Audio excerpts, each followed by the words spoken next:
రాజకీయమంటే చదరంగమైతే అందులో ఆయన వెనుకడుగు వెయ్యని రాజు. ఒకే ఒక గడియారం, కాని రాష్ట్రం మొత్తం ఆయన టైం కోసమే ఎదురుచూసేలా చేసుకున్న ధీశాలి. మహారాష్ట్ర రాజకీయాల్లో ఒకే ఒక పేరు మార్మోగుతుంది. అది అజిత్ దాదా. ఆయన వేగం తుపానులా ఉంటుంది. ఆయన నిర్ణయాలు పిడుగుల్లా పడతాయి. ఒకే ఒక్క రాష్ట్రానికి 6 సార్లు ఉపముఖ్యమంత్రిగా పనిచేసి భారత రాజకీయాల్లోనే సరికొత్త చరిత్ర సృష్టించిన అజిత్ పవార్ జీవిత ప్రస్థానం సామాన్యమైనది కాదు.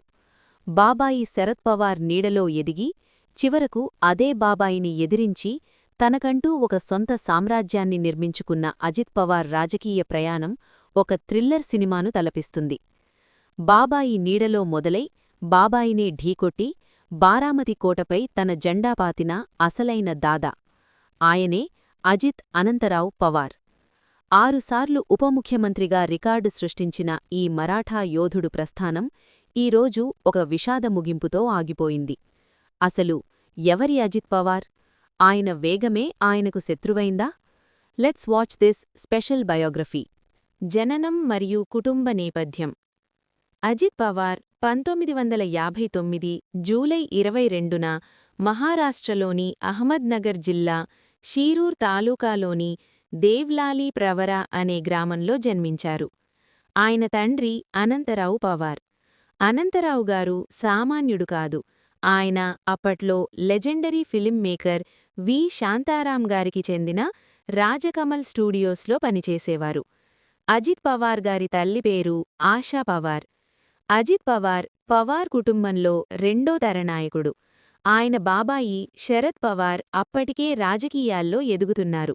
అయితే అజిత్ పవార్ బాల్యమంతా విలాసవంతంగా సాగలేదు. క్రమశిక్షణ కలిగిన వాతావరణంలో ఆయన పెరిగారు. విద్యాభ్యాసం మరియు మలుపు. ఆయన తన ప్రాథమిక విద్యను దేవ్లాలీ ప్రవరలోనే పూర్తిచేశారు. ఆ తర్వాత ఉన్నత చదువుల కోసం ముంబై వెళ్లారు. ముంబైలోని సెయింట్ జేవియర్స్ కాలేజ్లో సెకండరీ విద్యను అభ్యసించారు. అయితే విధి ఆయన్ని ఎక్కువ కాలం పుస్తకాలకే పరిమితం చెయ్యలేదు.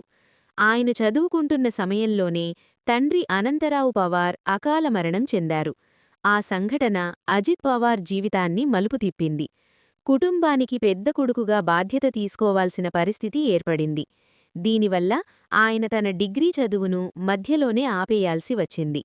కేవలం సెకండరీ స్కూల్ సర్టిఫికేట్ ఎస్ఎస్సీతోనే ఆయన చదువు ముగిసింది. కాని జీవితమనే పాఠశాలలో ఆయన ఎన్నో పాఠాలు రాజకీయ ప్రస్థానం. శరద్ పవార్ వారసుడిగా సహకార రంగంలో పునాది. అజిత్ పవార్ రాజకీయాల్లోకి రాకముందే క్షేత్రస్థాయిలో ప్రజల కష్టనష్టాలు తెలిసిన వ్యక్తి. 1982లో ఆయన ఒక చక్కెర సహకార సంఘం, షుగర్ కోఆపరేటివ్ సొసైటీ బోర్డు సభ్యుడిగా తన ప్రయాణాన్ని ప్రారంభించారు. మహారాష్ట్ర రాజకీయాల్లో చక్కెర ఫ్యాక్టరీలే అధికారానికి కీలకం. అక్కడ ఆయన చూపించిన పరిపాలనా దక్షత చూసి అందరూ ఆశ్చర్యపోయారు. 1991లో కీలక మలుపు. పుణే జిల్లా సెంట్రల్ కోఆపరేటివ్ బ్యాంక్ పీడీసీసీ చైర్మన్గా బాధ్యతలు చేపట్టారు. కేవలం ఒక చైర్మన్గా మాత్రమే కాకుండా ఏకంగా 16 ఏళ్లపాటు ఆ బ్యాంకును నడిపించి దాన్ని రాష్ట్రంలోనే అతిపెద్ద సహకార బ్యాంకుల్లో ఒకటిగా తీర్చిదిద్దారు. ఇక్కడే ఆయనకు వేలాది మంది రైతులతో నేరుగా సంబంధాలు ఏర్పడ్డాయి. 1991 లోక్సభ ఎన్నికలు ఒక విచిత్రమైన రికార్డు. 1991లో దేశంలో రాజకీయ పరిస్థితులు వేగంగా మారుతున్నాయి. అజిత్ పవార్ తొలిసారిగా బారామతి లోక్సభ నియోజకవర్గం నుండి ఎన్నికల బరిలోకి దిగారు. బాబాయి శరద్ పవార్ వేసిన బాటలో భారీ మెజారిటీతో ఎంపీగా గెలిచి పార్లమెంట్లో అడుగుపెట్టారు. కాని ఆయన ఎంపీగా ఉన్నది కేవలం 6 నెలలు మాత్రమే. ఎందుకంటే అదే సమయంలో కేంద్రంలో పివి నరసింహారావు గారి ప్రభుత్వంలో శరద్ పవార్ రక్షణ మంత్రిగా వెళ్లాల్సి వచ్చింది. అప్పుడు శరద్ పవార్ కోసం అజిత్ తన ఎంపీ పదవిని త్యాగం చేసి రాజకీయ భూకంపాలు, సంచలన నిర్ణయాలు. 2019 ఆ తెల్లవారుజాము మలుపు. మహారాష్ట్ర రాజకీయ చరిత్రలో 2019 నవంబర్ 23 ఒక మరిచిపోలేని రోజు. నేపథ్యం: ఎన్నికల తర్వాత శివసేన, బీజేపీ మధ్య పొత్తు చెడిపోయింది. రాష్ట్రంలో రాష్ట్రపతి పాలన కొనసాగుతోంది. అందరూ శివసేన, ఎన్సీపీ, కాంగ్రెస్ కూటమి, ఎంవీఏ ప్రభుత్వాన్ని ఏర్పాటు చేస్తుందని భావించారు. ట్విస్ట్. కాని తెల్లవారుజామున 5:47 దేవేంద్ర ఫడ్నవీస్ ముఖ్యమంత్రిగా, అజిత్ పవార్ ఉపముఖ్యమంత్రిగా రాజ్భవన్లో ప్రమాణస్వీకారం చేసి ప్రపంచాన్నే షాక్కు గురిచేశారు. పర్యవసానాలు: శరద్ పవార్ రంగంలోకి దిగి ఎమ్మెల్యేలను వెనక్కి పిలవడంతో ఈ ప్రభుత్వం కేవలం 80 గంటలు మాత్రమే కొనసాగింది. అజిత్ పవార్ తిరిగి బాబాయి వద్దకు వెళ్లిపోయి ఉద్ధవ్ ఠాక్రే ప్రభుత్వంలో మళ్లీ డిప్యూటీ సీఎం అయ్యారు.